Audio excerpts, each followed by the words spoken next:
would you like to go ahead and get us kicked off with the 2022 event series?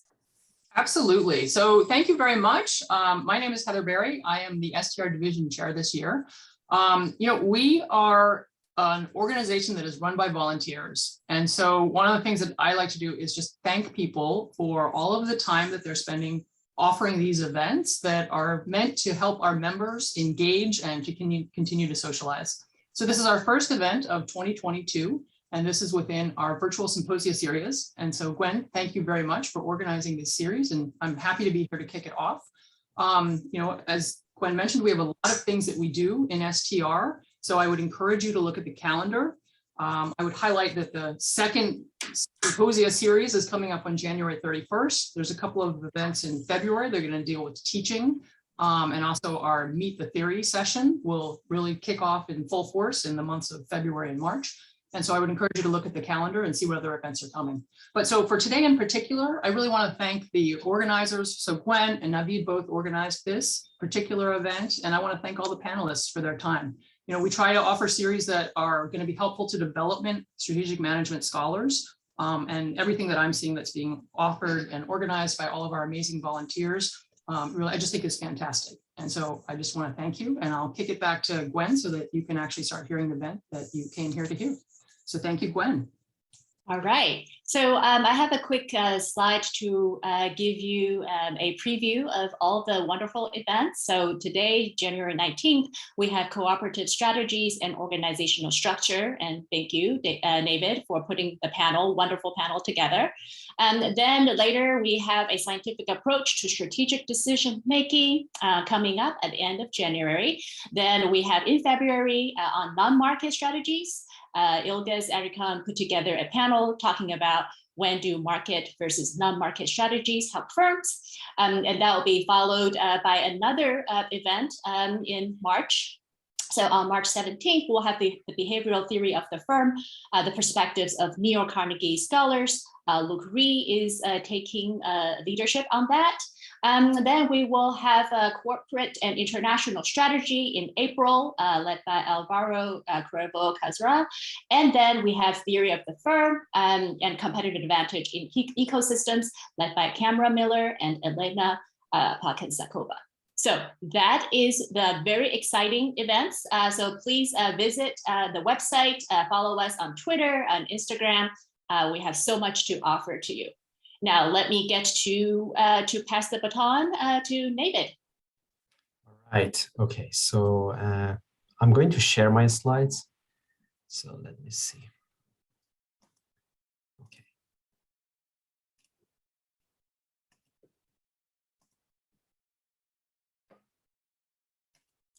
Okay.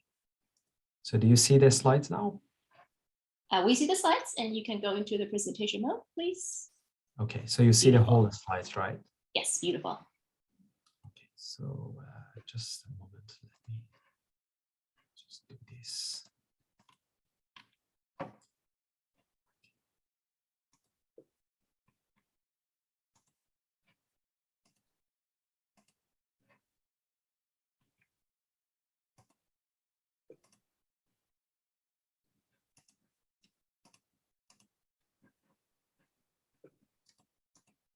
Okay. All right. So do you see the whole slides, Gwen? I'm just yes, checking. It's the presentation mode now. Go ahead. Presentation mode. Okay. So, all right. Hi everyone. Good morning, good afternoon, and good evening, depending on where you are. Thanks for joining Gwen, our panelist, and me.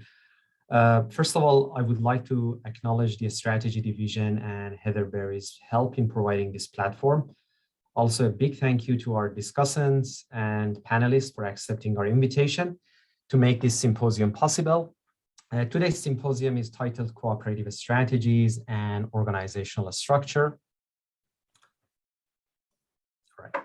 So as you know, for most firms, critical resources extend beyond their boundaries. A case in point is Apple and its partners.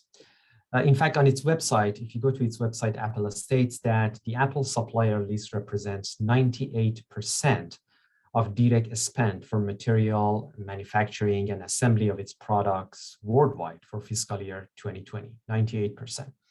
And Apple is just one example. In the pharmaceutical industry, cooperative strategies in various forms, in various governance modes, play a significant role in generating life-saving innovations. But creating value through cooperation depends on several factors. The column on the left in the table below includes determinants of relational rents, which are nicely summarized in Dyer and Singh's well-known paper in AMR 1998. On the right, you can see the sub-processes. I'm not going to go through these one by one. You are familiar with this famous paper. Literature on cooperative strategies have used this framework for explaining various facets of alliances, including their formation, performance, and termination. However, due to methodological and perhaps theoretical reasons, we often ignore the fact that firms are made up of people, some of whom are dedicated to the alliances. These individuals are, in fact, their firm's interfaces in interacting with other firms.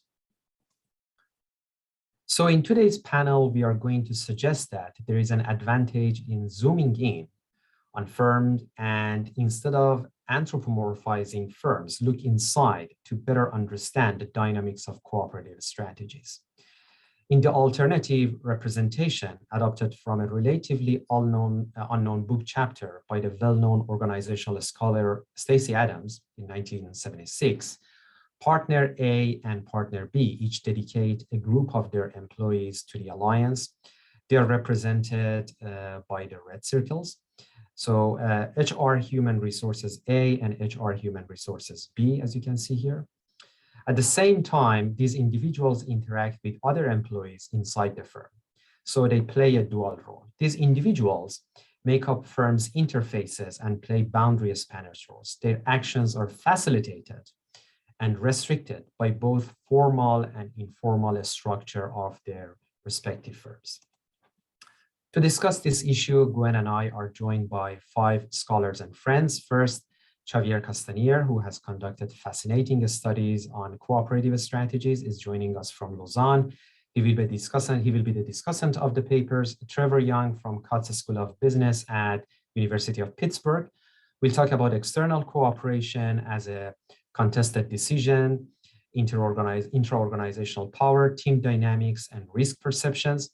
Neus Palomeras of the Department of Business Administration at University Carlos III of Madrid will discuss staffing decisions in alliances. Adam Kleinbaum from Tuck School of Business at Dartmouth College will discuss a network lens on cooperative strategy, challenges and opportunities. And my friend and co-author, Deepak Nayak from Temple University in Philadelphia will present a work in progress paper titled Divided to Unite, How Does Competition in a Firm's Alliance Portfolio Affect its Knowledge Production Structure and Outcome.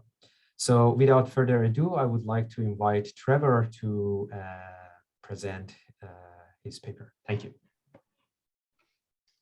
Thanks very much, Navid and Gwen, for the invitation. Happy to be here with you. So let me get right into my presentation.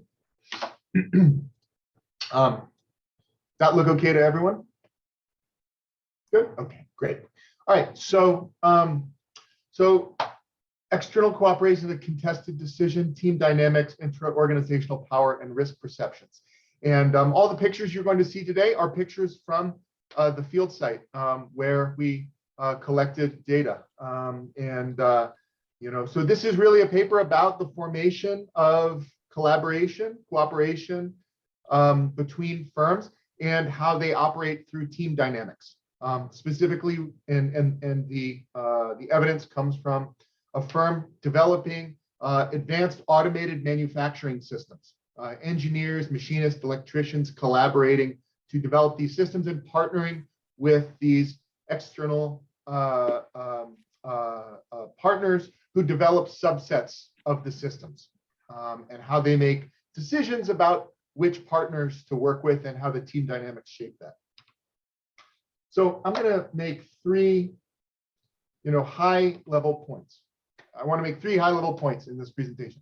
One, is that cooperation with new partners is an area of cooperative strategy where intra-organizational dynamics are particularly important. That's the first thing. New cooperation is important. Second, that a meso-level perspective offers a useful perspective on the antecedents of new partner cooperation. And the third, that power is a key team member attribute for understanding these dynamics. Right? So those are sort of the three high-level points. And much of the basis for today's talk comes out of a paper that I wrote with Adam Kleinbaum, another panelist you can find in Org Science. And so we're happy to share some of this work. So new external collaborations, right? Why are these new collaborations important? Many of you already know these are opportunities, instead of going with a familiar partner, going with a new partner, new resources, new information, new technology, and particularly in settings where innovation and creativity is so important, right? These new collaborations are important. And why are intra-organizational dynamics so central to this? Because these new collaborations are risky. A lack of established routines with a partner, a deviation from the status quo. And so this triggers some oversight. This triggers some review process deviating from the status quo. So this encourages us to look at the intra-organizational dynamics that that are going to shape that decision-making process.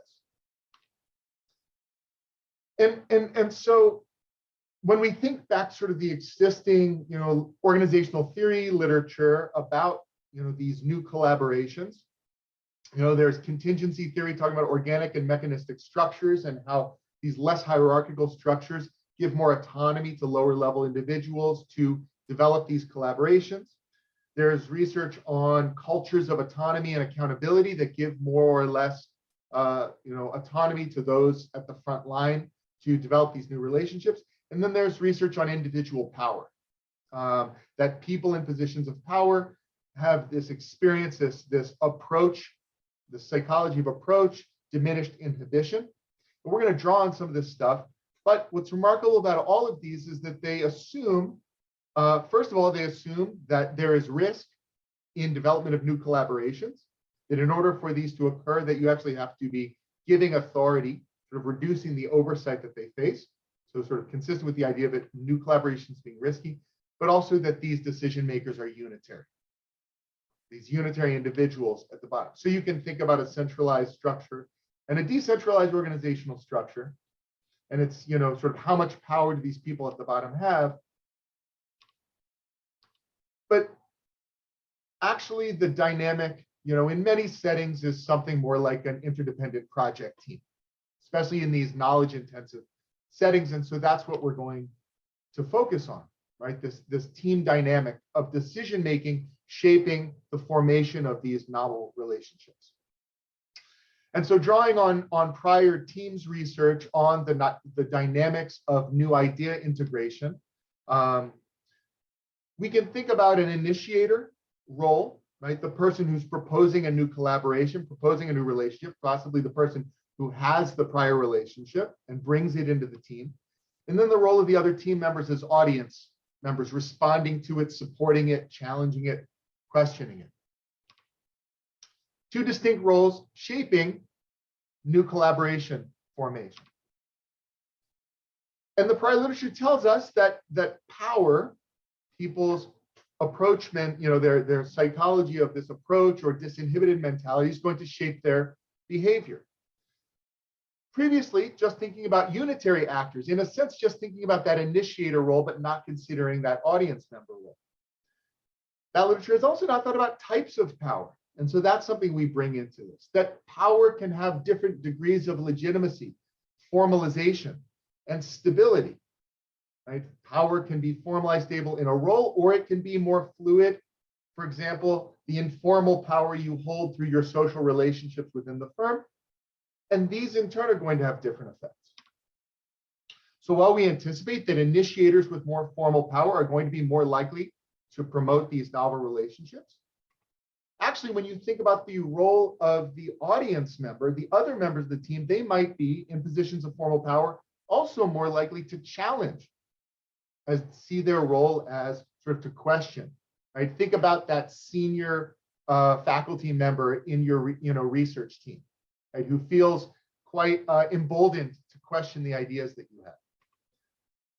But with respect to informal power, right, this is a much more fluid, less visible source of power, something that people are at greater risk of losing. And so we actually anticipate risk-averse behavior, that people in positions of power, when their power is informal, might avoid developing new relationships. And they might be more likely to challenge those new relationships as audience members in order to avoid the potential negative consequences. Let's just stay with the familiar option that we have. Now, one of the challenges of doing this kind of work is the kind of data that you need to do it. And so this data was collected from a firm building these multi-million-dollar systems of advanced automated equipment. Imagine the factory of the future with people not actually working in it and lines and rows of machines. These are $1 to $5 million projects. And companies actually hire these firms to design, build, and install these systems. And within these complex systems, you have sub-components that are developed in collaboration with external robotics experts or pneumatic control experts or vision systems experts. There's complex technology that gets integrated into these systems. And so these companies don't develop the technology themselves, they work with external partners. So within the firm, you have projects and project teams, and then within the project teams, they're making decisions about who they're going to collaborate with. And so in order to get data on all this stuff, one of the obstacles, as Navid pointed out, is access to data. And so what we did is we got access to their internal ERP systems. So all of the archival data over about 10 years of every collaboration choice made within every project, right? Who the, for example, here is a feeder system in the top right corner. This feeder system has to feed a particular part into the system at a particular rate, get it into a particular position, right? Highly calibrated, highly specific. Who are they going to work with to develop that sub-technology? So you need information on the collaborator. You also need information on the content of the work that they did with them. Then you need information on who within the team led that collaboration and who within the team was working at different. So you need detailed personnel data on the project team over time. You need performance data. You need data on the collaborators. And so this internal archival data is particularly valuable in this regard. So that's what we relied on. To capture formal and informal power, this firm happened to be a partner structure, as many professional service firms are. So we can distinguish between people who are partners and people who are associates in the firm. A coarse, but very clearly delimited distinction. And then with Adam's help and Adam's expertise in looking at social networks, we were able to analyze people's histories of prior collaboration and developed a measure of informal power based on how much collaboration and position in people in the network of prior collaborations as a metric of their influence, their informal influence within the organization, just on who they had worked with, who they sort of had familiarity with. So we're trying to predict whether they choose a novel partner or a familiar partner based on whether the initiator, the person who's listed as the lead on that collaboration, is a position of formal power, a position of a greater informal power, and then the audience members as well. What formal or informal power do they have? And so these are interaction charts showing, so here we're looking at the interaction of the formal power of the initiator and the formal power of the audience. And the baseline, so in only about 2% of collaborations do they work with a new partner. So it's a relatively rare event. So the baseline is down by sort of the intersection, but the orange line is when there is an initiator with formal power. When they have formal power, they are 2 to 3 times as likely to work with a novel partner, but only when the other members of the team, okay? So on the x-axis, we have the teammate formal power, only when they are low in formal power. So an initiator with formal power, but the rest of the team is less likely to contest it. Here we look at the formal power of the initiator, the orange and blue lines. Orange is high formal power initiator, right? Blue is low formal power initiator, and the informal power of the teammates. So looking at the interaction of these two types of power, and here again, a high formally powerful initiator combined with a low formal power audience leads to, right, these new relationships. And then finally, interestingly, when we look at the interaction of informal initiator power and informal audience power, what we see is that the highest likelihood of initiating new collaborations comes from when you have an initiator who's relatively less central in the social network. Somebody who is relatively disconnected. You might say less inhibited. They have less on the line. They have less to lose. And so they're more likely to try new things. Remarkably, I talked about how how team dynamics are particularly important for thinking about these new collaborations. We considered what happens when you think about, collaborations with people for a second time or a third time. And what we see is that the effects of these intra-organizational dynamics go away as we don't just look at an initial collaboration, but the second time, the third time. And so it seems that these interpersonal dynamics seem to matter less as we talk about more routine collaborations. And then interestingly, when we shift the strength of the social ties so that it's not just based on small amounts of interaction to establish a tie or relationship to develop your centrality, but longer durations of interaction. So more stable, more established, more visible relationships that actually informal power, people with informal power start to behave in a more risk-seeking way, more like people with formal power. So very shortly to wrap up, right? Whether people engage in an inhibited or disinhibited way, right?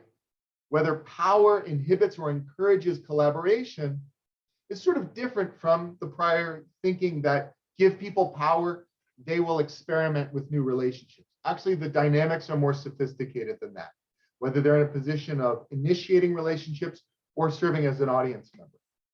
Going back to my earlier points, the importance of intra-organizational dynamics, especially for new partner development. That seems to be a key area where these internal dynamics really matter. The meso level and power is a key attribute. In terms of where things can go in the future, one of the limitations of our study is that we really don't get into the fine-grained dynamics within these teams. Okay, for example, is it more than just two roles within the relationship? Do they go back and forth more times?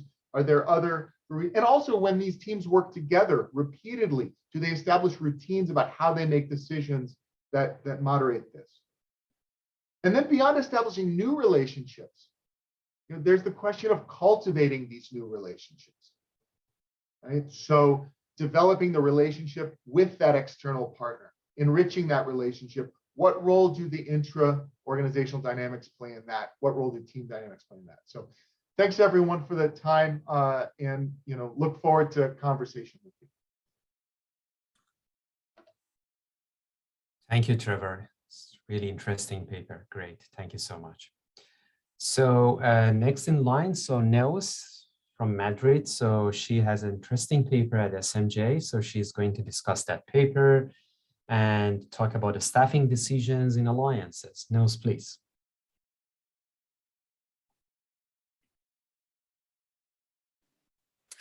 Okay, thanks a lot. Can you see the screen, the PDF? Yes, but it seems to be censored on the right. Now it's better. No? Okay, sorry. Okay, so thanks a lot, Navid, for the invitation, and Gwen. So I appreciate it, and thanks for organizing this, exciting symposium around this, this topic. So actually, just to put things a little bit in context. So basically, I got the invitation to participate in this symposium in light of this paper that Navid was mentioning, in which basically, a co-author and I, David Werhem and I, will look at alliance structures or alliance structure and staffing decision, right? So Navid asked me to talk about, alliances and firm internal structure. That's a little bit different, right? So I try to, reflect a little bit on the linkage between these two. So more than presenting the paper, I actually, I'm presenting a little bit the paper, but also kind of linking it to this, the potential and, the potential research gap that is there, linking the staffing decisions with the firm internal structure, right? So that's the idea here. So so you all know what a strategic alliance is, obviously, right? So I just put here this definition by Gulati. So probably, each of us may be thinking right now on a very different example of alliance, right? So Navid, for instance, was talking about, Apple and, all these relationships with the suppliers, right? For the iPhone. Some of you may be thinking about, the joint development of electrical vehicles, for instance. So there are now a lot of car companies that are aligned with competitors, right, to develop more efficient electric vehicles. We can think even of licensing agreements between, pharma firms and biotechs. So, alliances and even strategic alliances are kind of very broad concepts, right? So they involve so many dimensions. They can be focused on different parts of the value chain. They have different boundaries, right? You can cooperate with supplier or with a competitor or with a university, right?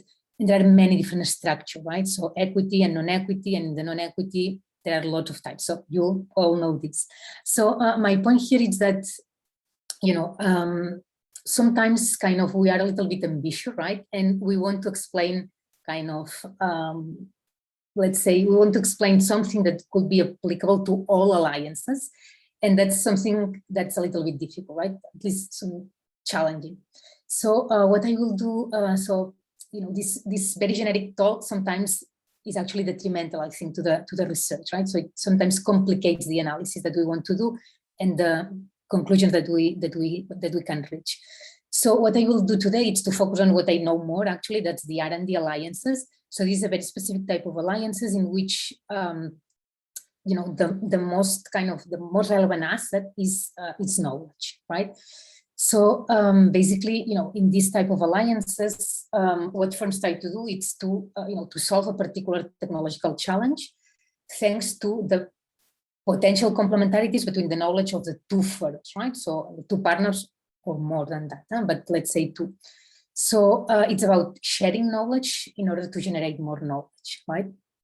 So the most important type of these alliances, and you probably all know about this, is this tension that firms have between the sharing, the sharing of their knowledge that's absolutely necessary for reaching the objective of the alliance, and at the same time safeguarding knowledge, right? So they have this danger when they share knowledge that the partner can then use this knowledge, let's say,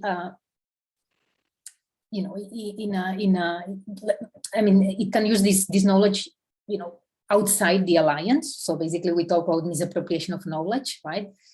So that's the main danger, right? So there is this tension between, I have to share knowledge, but at the same time, I have to protect my knowledge, because otherwise, the more the partner knows about my knowledge base, the better able it will be to compete with me, right? So basically, there is this constant tension. So what happens in the literature? So basically, previous literature has focused on the study, the majority, right? So there is a huge body of alliance literature, but so there is a set of papers, right, that try to study, how alliances are designed in order to tackle, let's say, this trade-off, right? So basically, the idea here is that the firms involved in the alliance design the alliance in a way that basically can, allow kind of the benefits of the sharing between the partners at the same time that mitigates and minimizes this misappropriation hazards, right? The main topics that are, or the main aspects of the alliance that are typically studied are related with the governance structure, right? So the organizational form, the governing body, the decision rights, how they are shared, which are the control mechanisms. But we can also understand like all the literature on partner selection, right, as trying to do exactly the same, right? So I select a partner that for instance, that it's not that dangerous, right? So that I have trust on it. So basically, it will not misappropriate my knowledge, right? We can also talk about the scope of the alliance. So basically, which activities fall into the alliance, right? So like by limit or the aspects of the let's say of the joint development in this case that are shared with the partner or not, to what extent. So this is basically what previous literature has done. So what's here the potential gap, right? And linking with this query from Navid about the organizational structure of firms. So actually, if we think about firms' organizational structure, right? So we think about decision-making process, right? So how the decision-making process, unfold in firms, and also how the flow of information goes, right? So this is very important, right? When we talk about the flow of information, we talk about the flow of knowledge. So this is critical for alliances in which knowledge is a very important part. So when I talk here about, organizational structure, this could be formal structure, right? As Trevor was for instance, mentioning about centralized or decentralized structures, but it could be also informal, right? Basically, social networks inside the firm to whom I talk to, right? In my kind of lunch breaks, right? I used to talk, right? When everyone was at the offices. But so the point here is that, if you think about this, I had actually never thought about this. So this structure, right, may impact on many different aspects of the value creation and the value protection of an alliance. So even we can think even that this could be potential antecedents on the alliance formation and design. So let me go a little bit more specific. So I want to illustrate kind of these ideas in this decision of alliance staffing, right? So I will talk a little bit first about, the R&D staffing and alliance design. This is what I did with my co-author in this SMJ paper that I was mentioning before. And then, how we can link this decision of R&D staffing with the firm organizational structure. And I think that this opens actually, a set of interesting research questions that could be kind of, thought of and refined. So basically, this is just food for thought, right? The second part. So, so let's start by the first block, right? So talking about the alliance design, right? And the R&D staffing. As Navid and Trevor said, right? So people, it's important, right? And I'm glad to see that, there is more and more people in alliances thinking about people, right? The people that's involved who is involved in the alliances. So actually, this was an idea that, I had never thought about before kind of going to this project with David, but actually we found out that the first one talking about people in alliances was Hamel in, some decades ago. And he was actually noticing that, that when we talk about learning in alliances, that there is a lot of talking about learning in alliances, this learning, the majority of it takes place at the lower levels, right?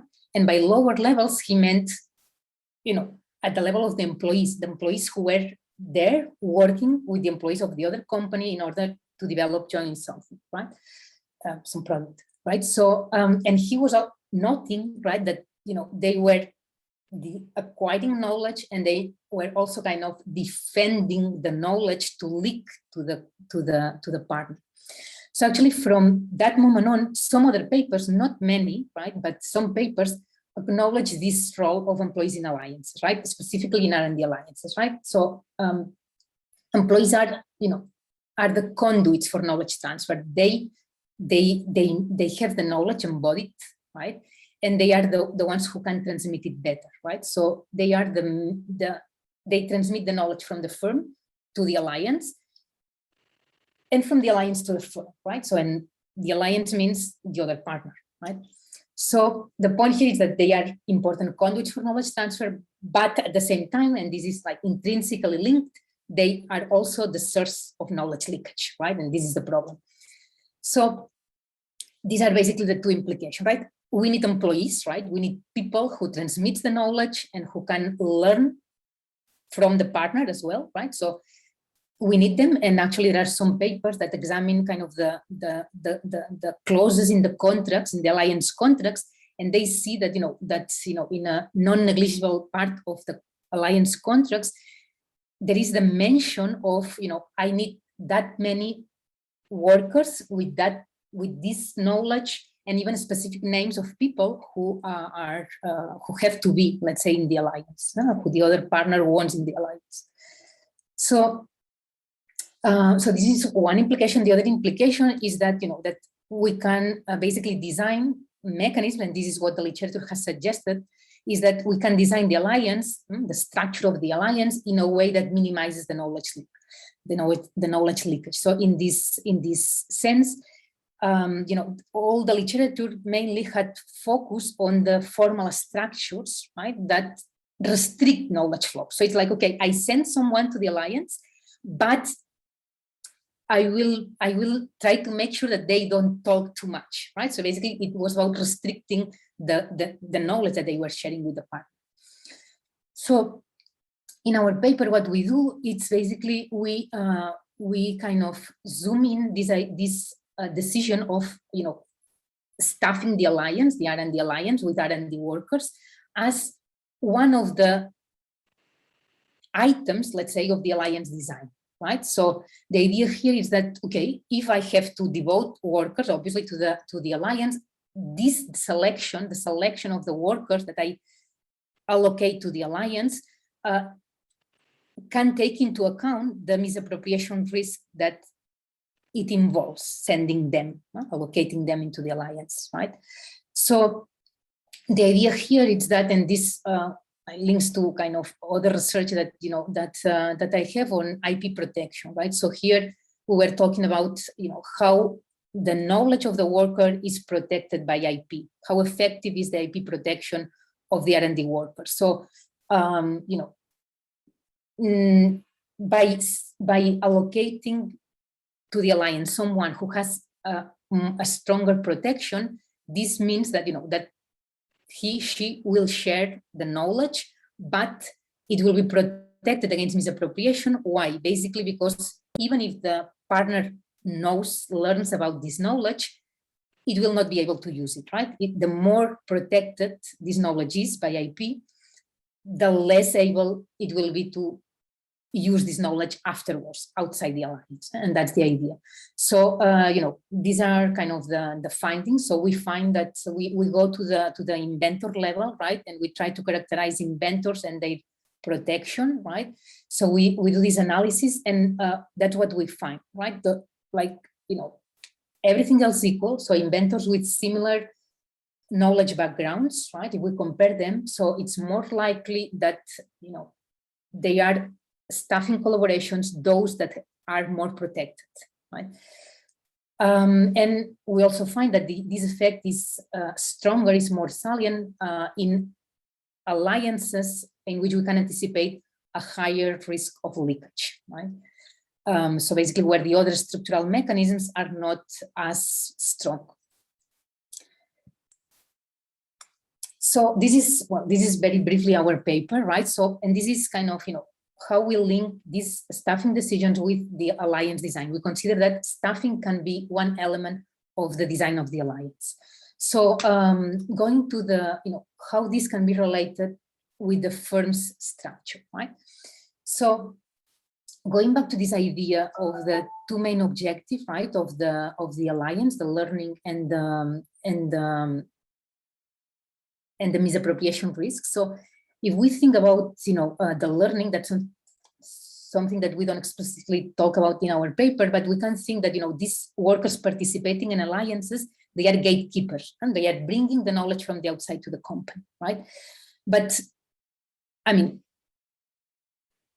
is that the end of the story? The end of, probably that's not, right? So in all the the literature about knowledge and learning, so we know that what we want is that the knowledge gets spread into the company, right, into the firm. So basically, it's very, very, very important, the internal knowledge flows.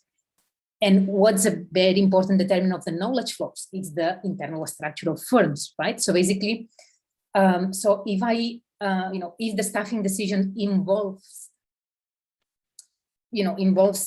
sending some inventors, some researchers that can then spread more this information, across the firm. This could be, one element that could be important in this decision, right? To staff alliances. So here, I'm thinking about, the structure of teams. I'm thinking about, going back to Allen's, for instance, how, whether, people is collocated or not when they work together, the size of teams, the size of departments, the interconnectedness between them. So all this could actually play, we know that it plays a role in the knowledge flow. So probably it plays a role also on how the knowledge gets spread after a collaboration, right? And obviously the informal structure as well.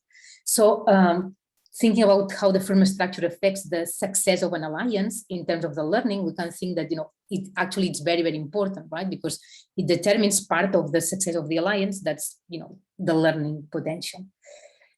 The other side of the story, that's the protecting knowledge, like the sharing and protecting, and these are two sides of the same coin.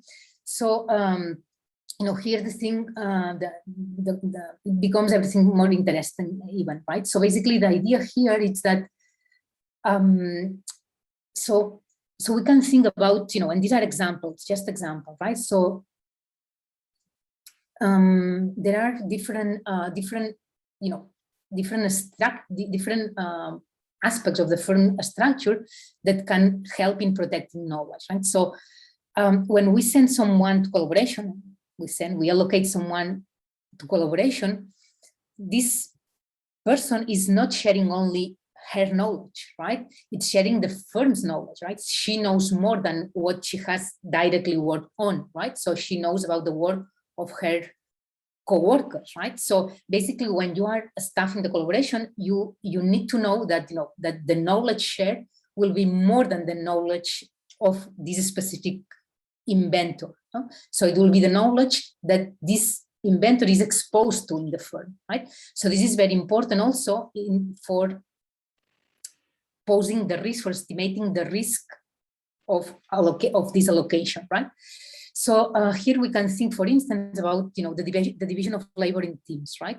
So there is there are certain papers, right, and probably you know about them, that talk about the complementarity or substitutability of the knowledge in the design of team, right? So when you design a team, you can design the work in a way in which everyone knows a little bit of everything, right? So basically, they have complementary knowledge, or that everyone has an overview of everything, right? So this would be substantive knowledge, right? So if the work is designed in a way in which the knowledge of the different members of the team is complementary, then this knowledge will be more protected, right? Because everyone knows only a piece of it, right? Not the whole story. Let's think about an innovation, right? The generation of an innovation, right? If everyone is very specialized on a given part of the development of this innovation, this is more, this knowledge is more protected towards the outside, whether these people move or whether they go into an alliance, right? To work with workers of another firm. Alcácer and Zhao, for instance, they talk about, R&D teams that were co-located or not. And, in settings in which there was a high risk of competitors learning about, about the innovation of a given team, they were observing that actually what firms were doing was forming teams in which, people was was not collocated. So the knowledge gets more dispersed, right? So all these are characteristics of the team design that influence in, how much the inventor that's allocated to staff a collaboration can share with the partner, right? And think that many times this, this sharing is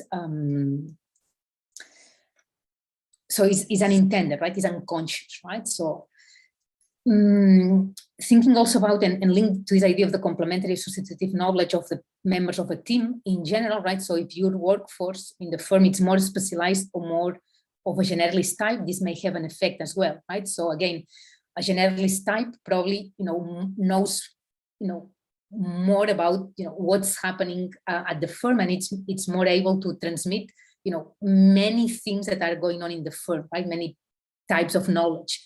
If it's specialized, right? So probably you as a firm, more exactly what this inventor is going to share. So basically, it's more the limit. It's more limited what he or she is going to share, right?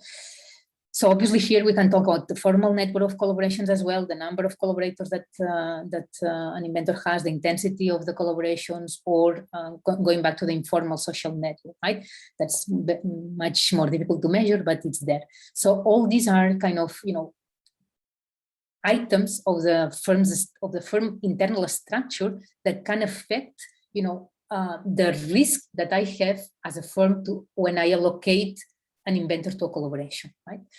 And probably, this list can be longer. This is just food for thought. So also, like when we're talking about IP protection, for instance, in our paper, actually, this is, the possibility to adopt this strategy of selecting staff that's particularly well protected in terms of IP.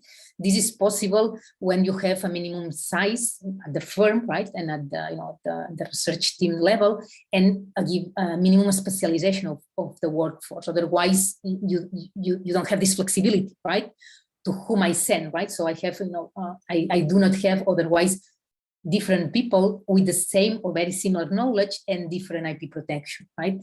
So here the size of the structure of the workforce is also a determinant, right, of this decision. So well, this is just kind of some thoughts related to the firm's structure and that involve R&D workers and affect mainly the knowledge flows that can potentially affect both value creation and value protection in an R&D alliance. So I think that this opens up an interesting set of research questions that can be addressed. The problem here, as always with alliances, is that this is challenging to disentangle, especially empirically. So this is kind of something that has to be really thought, right? So the point in alliance is that there are many decisions that happen at the same time, so it's difficult to disentangle them, right?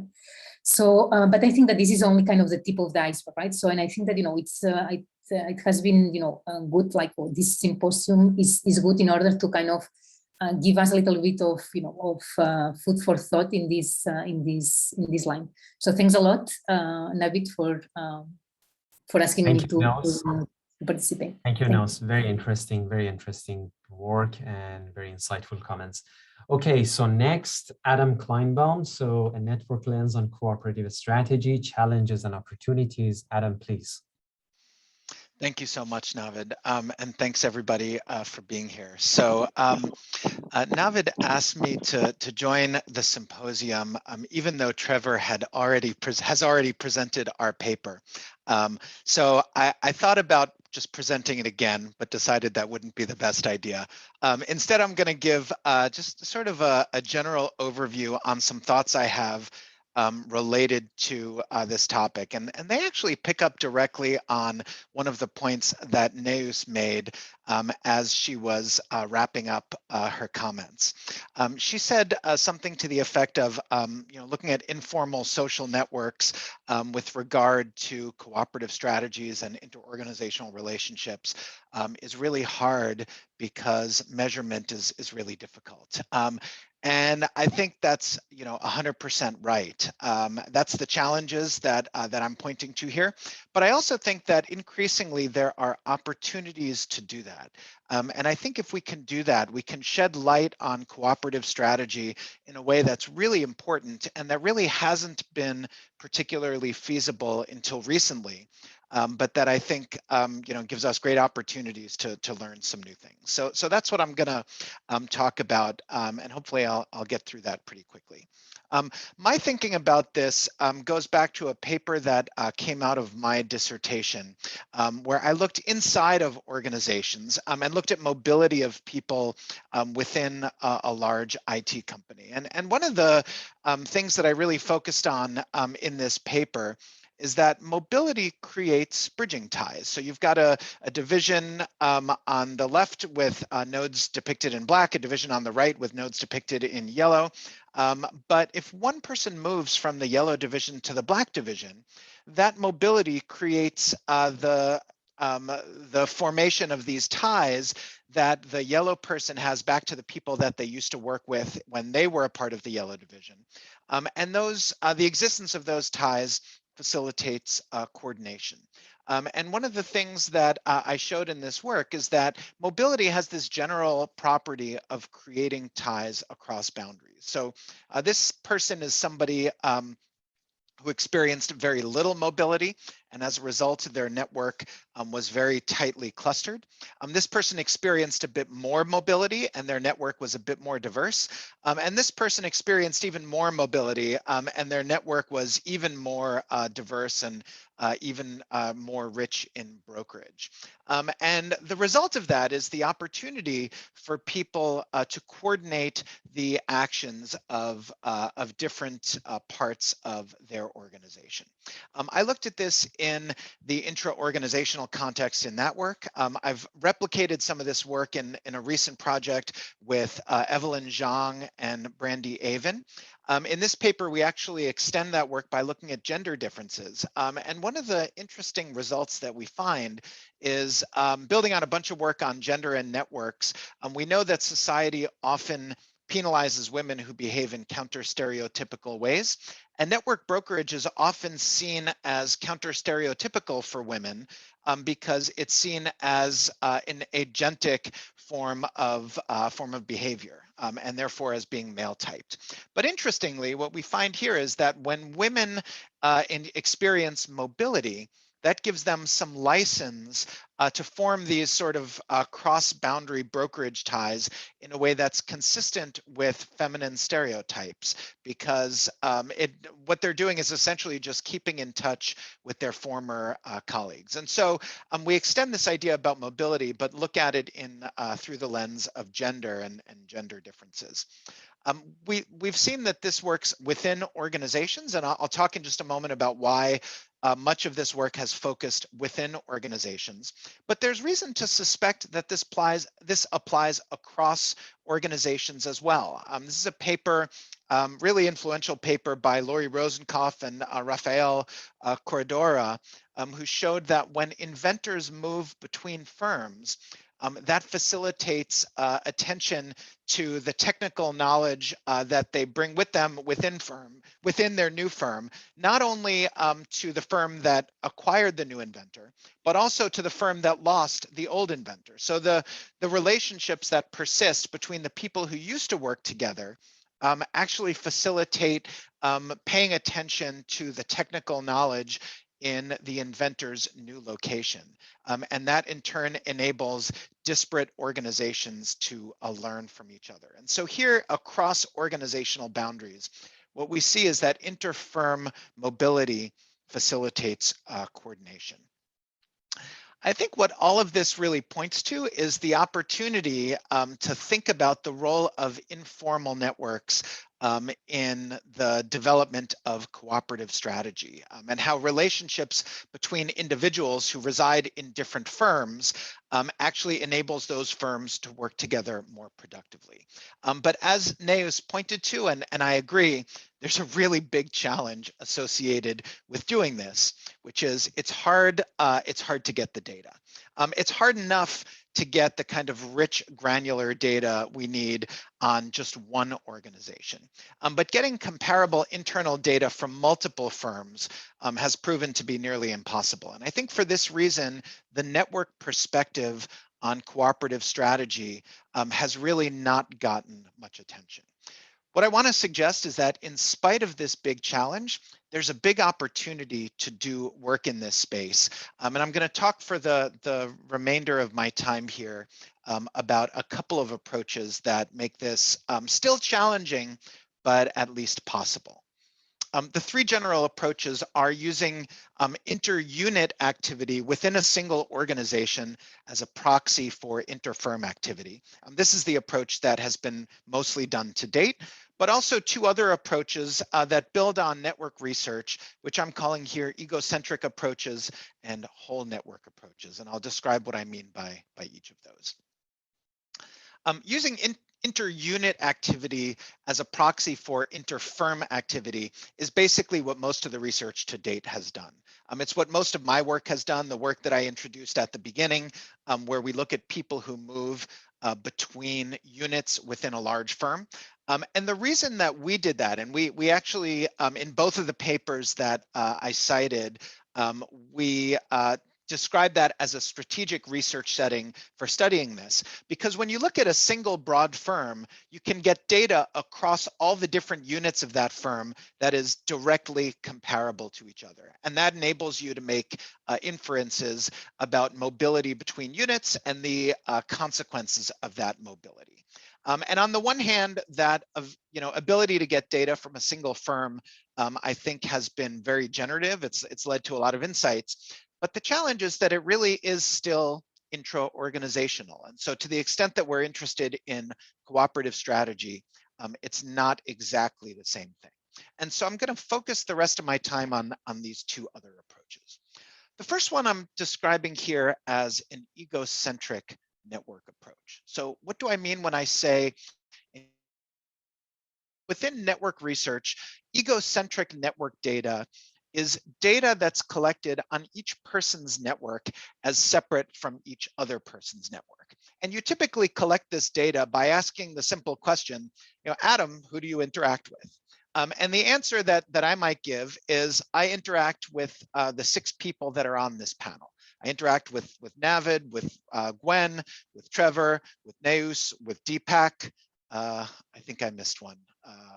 Apologies to whoever I'm forgetting, you're off my screen. Oh, Xavier, of course, our discussant. Sorry, Xavier. But if we did that, you could construct a network that looks like this. And I would be sitting here at the center, and each of my contacts would be arrayed around the outside. And within the world of interpersonal networks, that's what a lot of people do. And the benefit of collecting egocentric network data is it's relatively easy. You only have to rely on me as the only informant to tell you who is in my network. And the more people you survey, the more people you have in this egocentric network sample. In many cases, we ask people not just about their own contacts, but also about the ties between their contacts. And as a result, you can sort of fill out some of the other relationships that might reside in this network. But the approach is more or less the same.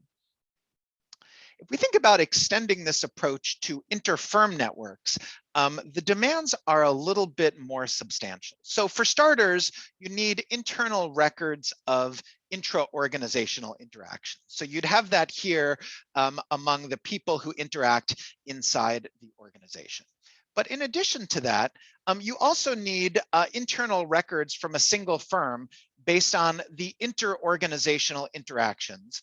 And you need those at the individual level. So this is the example that Trevor gave in his talk about the purchase orders that we used in the paper that he presented to construct networks both within the organization, but also linking our focal firm to other firms. And if you could read the fine print on this purchase order, which I know that you can't, what you would see is it would list the name of the company that was supplying the component, and it would also list the name of the individual person within the focal company that made that purchase. And so that enables us then to both link the focal firm to other firms. So those other firms are listed here as A, B, C, and D.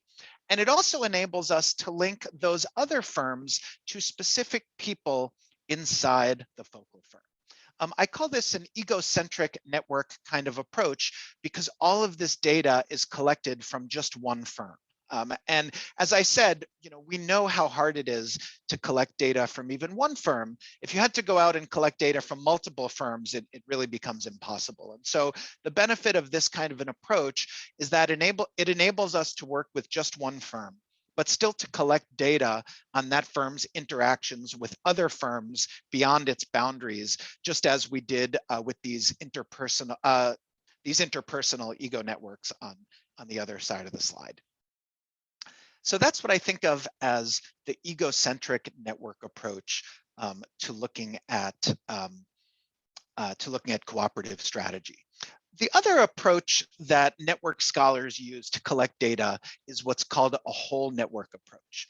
And in a whole network approach, rather than focusing on a single person and asking them only who is in their network and treating that egocentric network as separate from the other egocentric networks that might also be in your sample, a whole network approach involves defining a bounded community and getting data on everyone in that community as they link to everybody else. So as an example of this, I've done a number of studies based on data that I collected in my core MBA class at Tuck. I teach all of the students at Tuck, and I have them all as part of the course fill out a network survey where they indicate who their friends are within the MBA population. And as a result, I'm able to stitch together everybody's answers into one big picture of the entire network of first-year MBA students. If we think about how you might do that in the cooperative strategy context, there are a couple of approaches that begin to move toward what's analogous to a whole network kind of approach. So the most widely known one, and the one that Neus used and pointed to in her talk, is patent data. And of course, we know the strengths and weaknesses of patent data. They're readily available. They're very insightful as we think about invention and innovation. But of course, from a network standpoint, patent co-authorship is a pretty coarse measure. There are a lot of interactions that happen that don't give rise to patent co-authorships. And so because of that, there are a lot of interactions that might be relevant to cooperative strategy that are missing from patent data. That's the one that historically has been available, but recently there are increasingly other sources as well. So Wei Ang did an amazing dissertation where he collected a significant sample of LinkedIn data. And using LinkedIn, he was able to link individual people not only to firms, but also to each other, and essentially map out a network map of how people interact both within their organizations as well as across organizations. You could imagine that this is a way that you could easily stitch together something that begins to resemble a whole network within a given context. Other data sources are also becoming available recently that would enable you to do something like this. For my dissertation, I collected email data from a single firm. So in that sense, it was really just a single firm study. But one of the things that I said at the time was, well, wouldn't it be great if there were email data like this from a whole bunch of firms that we could assemble and stitch together? Well, fast forward now more than 10 years since I collected, close to 15 years now, since I collected my dissertation data.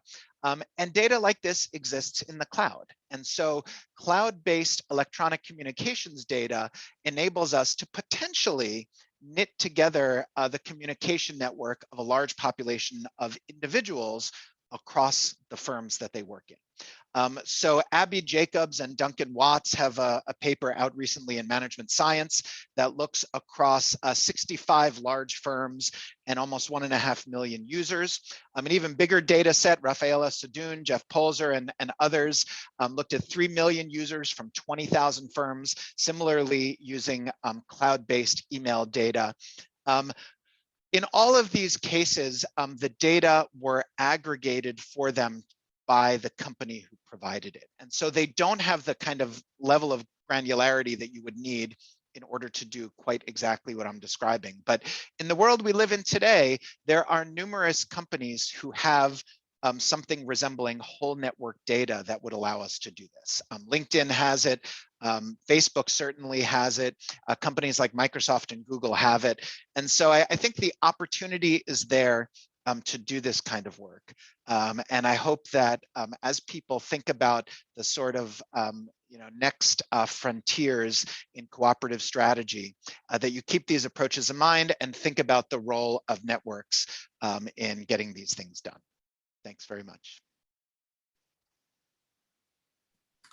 Thank you, Adam. It's really amazing. Thank you so much. A really great summary and very insightful comments. Okay, so the next, Deepak Nayak from Fox School of Business. So he's presenting our paper. Thank you, Deepak. Can you see my screen? Yes. Here? Yeah. Okay. All right. So good morning, afternoon, and evening to everyone attending this symposium. I'm Deepak Nayak, and I'll be presenting this joint work with Navid, Ram Ranganathan, and Vivek Tandon. And in this project, we are looking at the effects of competition in the alliance portfolio and how it affects the knowledge production structure and inventive outcomes of focal firms. But before I begin, I would first like to thank Navid and Gwen for organizing this seminar, symposium, and to the AOM STR division for supporting them. I would also like to thank Xavier for agreeing to join us and giving us comments to improve this work. And finally, I would like to thank my fellow panelists and all participants. I hope that this project is interesting. You find it interesting, and hope to get your feedback and some thought-provoking questions to move this further.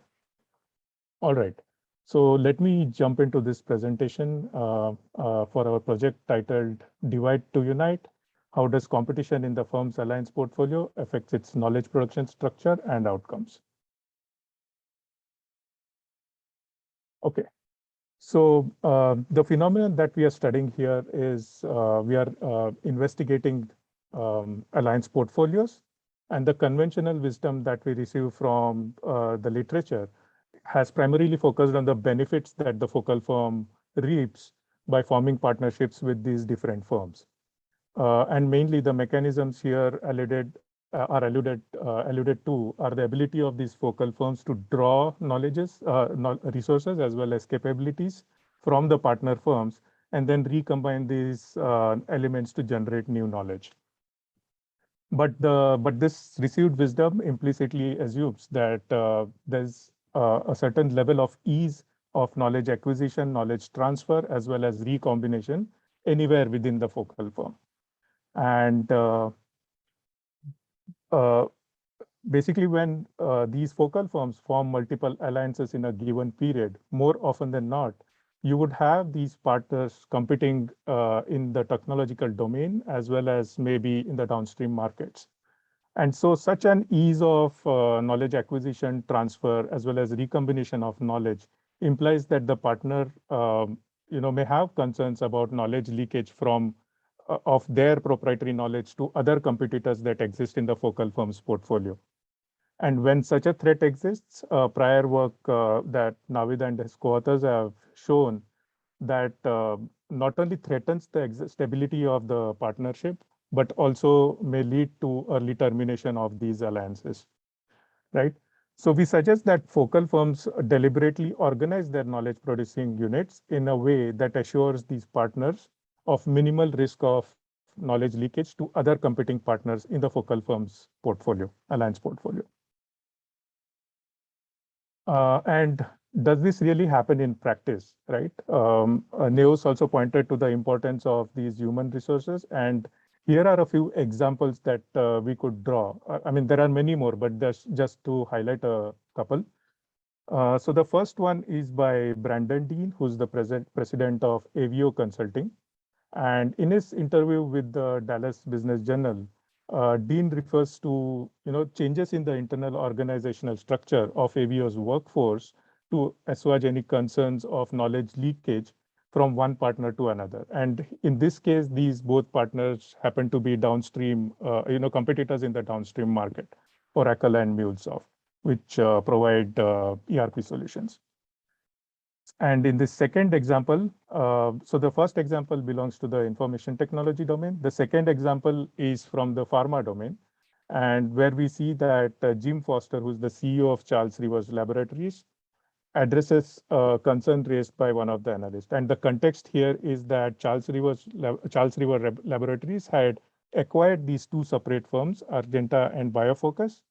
And both these firms in their individual capacities used to work with their clients on the same technology, the CAR-T-based therapeutic, immunotherapeutic areas.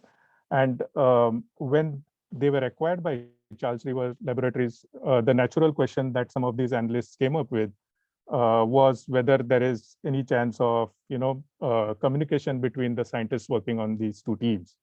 To which Jim Foster responds by saying that there are inter-organizational measures, intra-organizational measures, segregation measures that prevent any such kind of knowledge exchange. And so these two examples, and there are several more, they point to this practice of segregating inventors, developers, or other knowledge-intensive human resources by the focal firms in order to prevent any knowledge leakage concerns of the competing partners.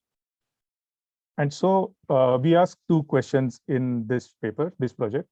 So the first one is, how does F, referring to the focal firm, adjust its internal knowledge production structure when its portfolio partners compete with each other? And as we saw, more often than not, these firms tend to segregate or isolate these knowledge resources. And what that does is basically it restricts knowledge flow, and the restricted knowledge flow is obviously going to affect certain other outcomes, which happens to be our second research question. How does this adjustment of the internal knowledge production structure affects its inventive outcome, the focal firm's inventive outcome? And in this case, we are specifically looking at inventive productivity, inventive quality, and redundancy. So to motivate this first research question, we argue that this presence of competition in the alliance portfolio, what it does basically is that it undermines this assumption of frictionless knowledge transfer, right? Because partners who are concerned about knowledge leakage to competitors through channels within the focal firms may require the focal firm to have some sort of safeguards that hinders these knowledge flows. And like we saw, in most cases, what we are seeing is that employees or human or individuals, or basically these employees who interface between different knowledge producing units, these are more often the channels that lead to this kind of knowledge transmission or knowledge flows. And so what the firms end up doing is that they isolate these resources from the rest of the organizations. And like Neus pointed out, in many cases, there may be certain employees that work specifically for a certain alliance, right? That they are cut off from the rest of the organization. So what this kind of isolation does, and we hypothesize, is that larger or the greater the competition amongst the portfolio partners, the greater is the segregation in the focal firm's inventor network. In other words, firms may implement measures such as firewalls to assure partners of their concerns about knowledge leakage to competitors. And this kind of segregation, what it should eventually lead to is that it restricts knowledge flows in terms of people interacting with each other. It restricts brainstorming as well as the knowledge about where other knowledge resides in the organization, or what new knowledge has been created in other parts of the organization.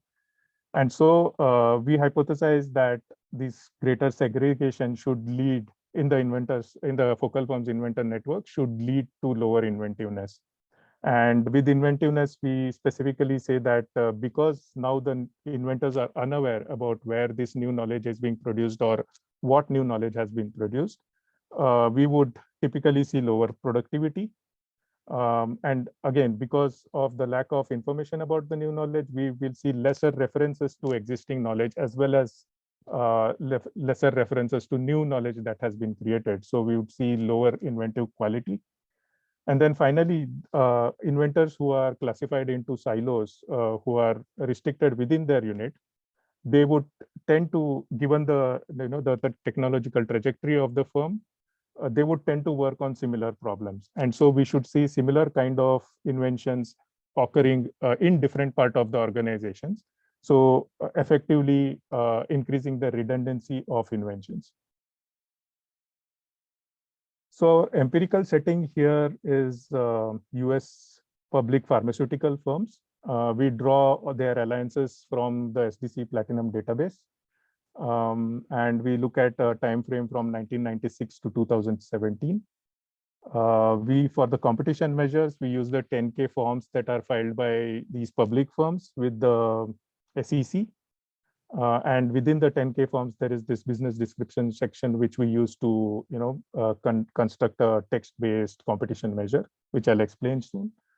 And then finally, for the patent-based measures of network as well as productive inventiveness, we use patent data from patentsview.org.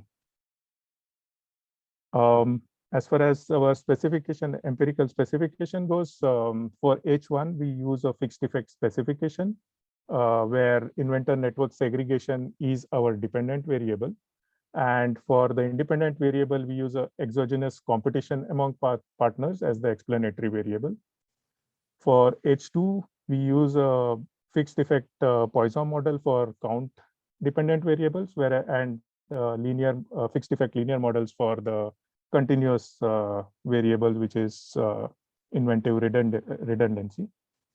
And for the explanatory variable for H2, we use the predicted value of network segregation from the first model. About the measures themselves, for the inventor network segregation, we use Shannon's entropy as a measure of clustering or segregation within the inventor network. And what this measure does is basically it considers the completeness of an information network comprising a source, a receiver, and a channel for information flow. And the absence of any one of them tends to disorganize the network, or basically, cluster them apart, so that any new information that the source or the receiver gets, it becomes very highly uncertain. And so the high uncertainty is what we consider as the entropy measure here. And just to give an example illustration here from our data, this is a very small example, but obviously there are complicated networks available there. So here is a firm called Medarex, which has a certain level of competition in a given year. And then because of certain actions of the competing partners, Medarex has to cluster their network further. So we see an increase in the competition score as well as an increase in the entropy. And visually, what we are seeing here is that there is this large component which gets split into two smaller components, and they are now isolated. So there is lack of information flow between these two new components, and that is what contributes to the increase in entropy. Okay. So moving on, now this is the interesting part here, I believe. So we are using an exogenous competition measure. We construct this competition measure using the 10K forms filed by the partners with the SEC.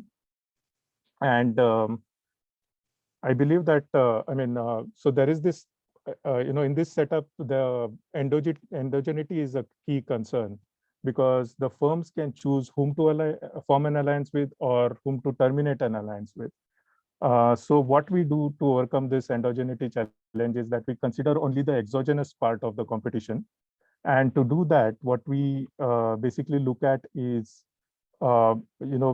changes in the competition score between, partners that exist in 2 consecutive years. And this part is basically the exogenous part, which is mainly because the focal firm itself does not have any bearing on the decisions that these firms take on their product line or maybe downstream market decisions. And I'll just explain what we do, how we calculate this. So let's assume that there is this focal firm F and it has 4 partners in T-1, which are A, B, C, and D. And let's assume that one of the partner leaves and we have a new partner coming in the next year, T.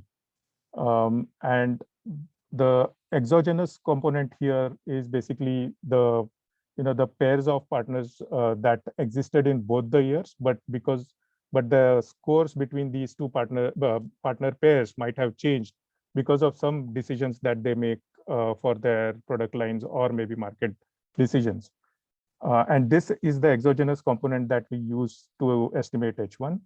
Whereas the endogenous component, which is because of the pairs of partners formed by the entry and exit of firms, this is what we ignore. And for H2, we use the standard measures of productivity and quality, which is the number of patents, granted patents filed in a particular year, and the number of forward citations that these patents receive as a measure of quality.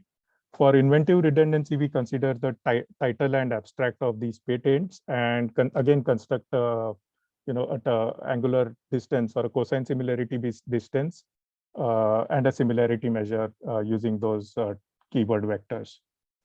And then we use a host of standard control variables as well. And now coming to the results for H1, we see that the exogenous competition in the focal firms alliance portfolio does lead to an increase in inventor network segregation, and which gives support to H1. Whereas in case of using the predicted inventor network segregation, we see that it does have a negative effect on productivity and quality, and a positive effect on the redundancy of inventions, giving the overall support to H2, where we say that greater segregation leads to lower inventiveness of the focal firm. So to conclude, what we have here is we set to investigate the effects of competition in the alliance portfolio on the internal organization as well as knowledge production of the focal firms. And what we find is that higher competition does lead to higher segregation of the focal firms inventor networks and consequentially lower inventiveness.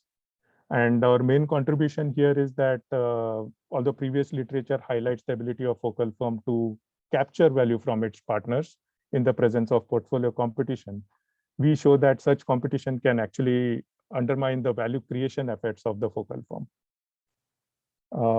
That was about it. I look forward to your question and comments. Thank you. Thank you so much, Deepak. And now the highlight of today's symposium. So Xavier, he has been very, very, very patient, and he has kindly agreed to stay a little bit longer. Thank you so much, Xavier. So, right. And then just interrupt a little bit. We typically have 90 minutes as the schedule, but we are able to extend our meeting because it's virtual. So if you are able to stay, that would be fantastic. But if you need to jump off, please do come back to the recording that we will post on the STR YouTube channel. And we also have a lot of information in the chat room. So go ahead and save the chat if you want the information and reach out to the speakers. All right, Xavier, go ahead. Thank you. So first, let me congratulate STR leadership for this amazing and wonderful program of opportunities for portfolio opportunities to the membership already for almost 2 years. So this is remarkable.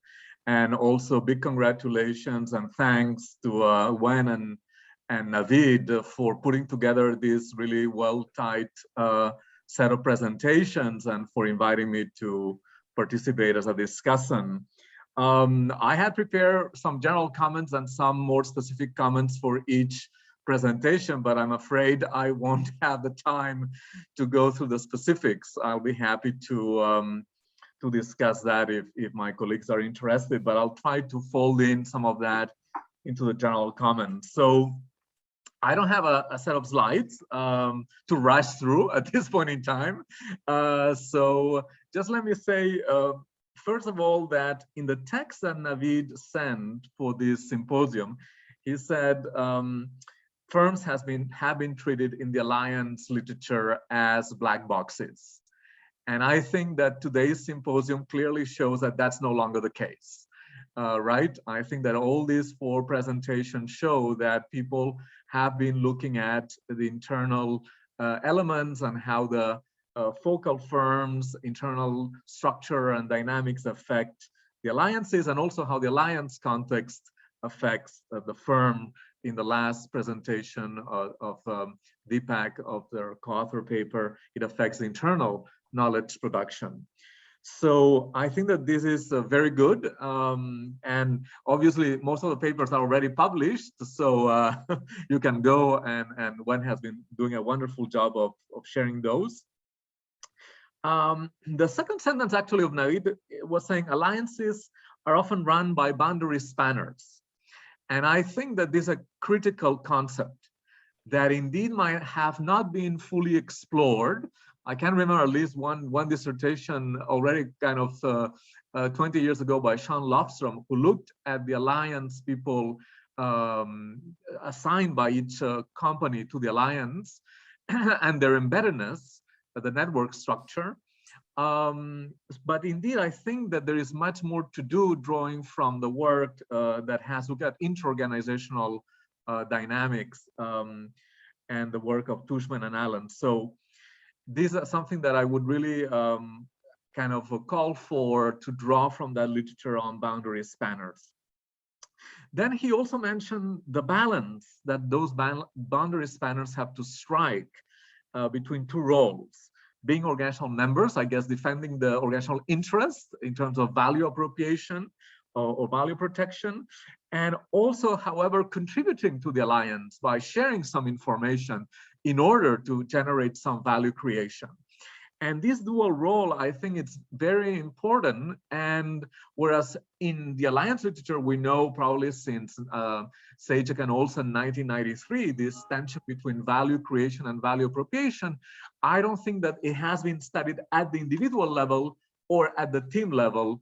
And so I think this is a very important avenue to pursue, for which we have already one reference that has not been mentioned. And it's also recent article published in AMJ in 2020 by Anna Bradstom and Dries Phams on international relations as political battlefields, how fragmentation within shapes relational dynamics between.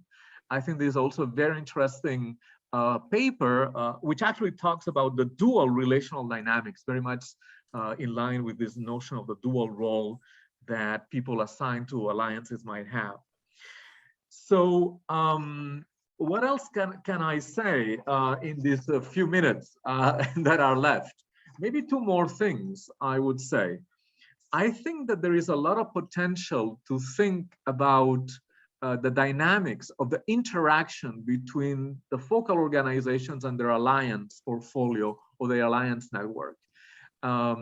So we have seen papers mostly looking at internal factors affecting decisions about the alliances, whether it's the formation of a new alliance in the case of Trevor and Adam, or the case of Neus in terms of the allocation of inventors, which is very interesting because it's operational stuff, operation personnel, let's say, which I think is quite innovative and very important. But there is also the influence from the alliances, which is kind of part of the external environment of the organization. So I think that in that sense, there is the field is ripe for theorizing and empirical work on this over time interaction between these 2 levels of analysis, if you will. And maybe here it would be interesting to think about and draw from a given structuration approach in terms of the interplay between structure and agency, seeing the alliance portfolio, the alliance network as maybe initially decided by the firm from its agentic decision-making power. And by the way, I think that Trevor and Adam is also very interested in decision-making study. But then over time, this alliance context might be shaping the firm and being part of the structure of the environment of the firm in a way what Navid and his colleagues portray in terms of the influence of the competition that across alliances in the alliance portfolio might have in the firm knowledge production, which is kind of counterintuitive and counterproductive because it reduces, let's say, the focus on value appropriation might reduce the value creation over time, which I think is a very interesting point. And maybe the last comment would be about organizational structure and cooperative strategies, going back to the title of the symposium. And here, maybe I would like to refer more to formal organizational structure rather than informal. And that's not to say that informal is not important. I think it's very important. And it's, I think, remarkable, amazing data set that Adam and Trevor collected, 10 years of data. And this is maybe something that also is something to think for the Academy and STR is, could the Academy promote the kind of data archiving and then sharing that this corporation that Adam and Trevor studied, conducted? I think that it would be very important initiative to try then to have more data longitudinally across organizations, as Adam was saying, that would allow then generalizability, right? That we needed so badly. But so why focusing my last comment on formal structure is because I think this is what links to organizational design. In a way, what top managers or managers can design is a formal structure. They can try to affect maybe somehow the informal structure, maybe through socialization and promoting mobility, as Adam was putting forward. But mainly they can focus on the formal aspects of organizational structure. And in that sense, I would like to bring to the fore here the work of Thompson, Organizations in Action in '67, which basically in his mind, organizational design revolves around two variables, right? Two challenges, interdependence and uncertainty. And I think that the papers here today, they fundamentally focused on uncertainty or risk. Some risks that might emerge from forming a new alliance, from maybe assigning certain inventors to the alliance, from having competition among the different alliance partners. All these are risks. And in that way, I think that though interdependence is mentioned in all of the works, it comes a little bit as, I would say, as a secondary factor. And maybe I got the feeling that we're focusing more on this, what Winter called in the 1988 book chapter, the exchange problem, right, of governance choices, and the value appropriation or the value protection question. And we are putting kind of on the side, or on a secondary role, value creation.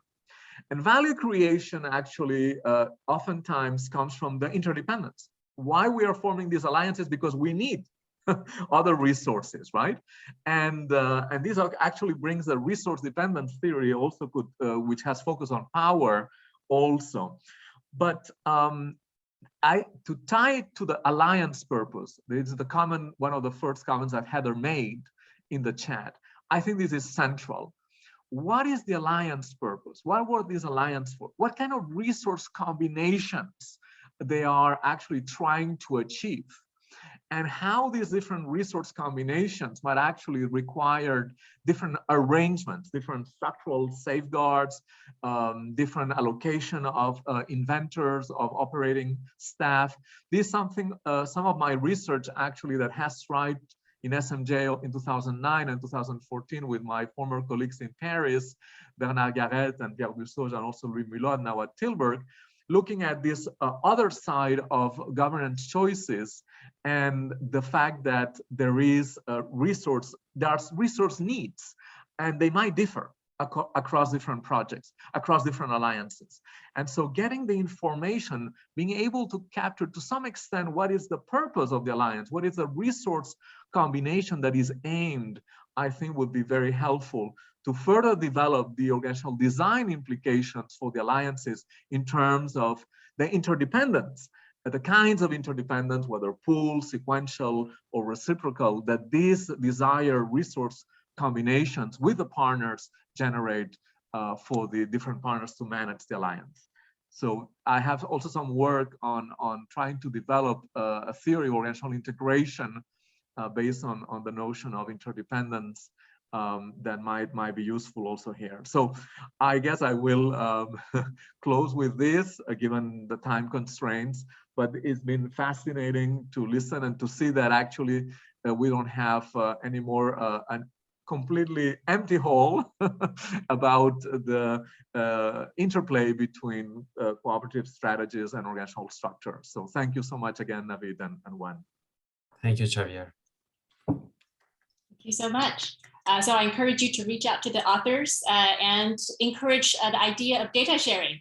So if that is possible, that is something perhaps Heather can lead to the STR leadership to create such public data sets, if possible. If people own proprietary data and it can be shared, please let me know. A lot of the stuff we use is not stuff that we own that we can post somewhere else. And so there's a big limitation there. But if you have created a data set you're willing to share, please let me know. Happy to try and sort of bring all that together on the website. All right, reach out to that, Heather. All right, so we have reached to the end and look forward to seeing you all in following more events for the STR series. Thank you. January 31st. January 31st is the next event. Please have a look at the STR calendar. Thank you for coming, and thank you to all the panelists. Thank you very much. Thanks, everyone.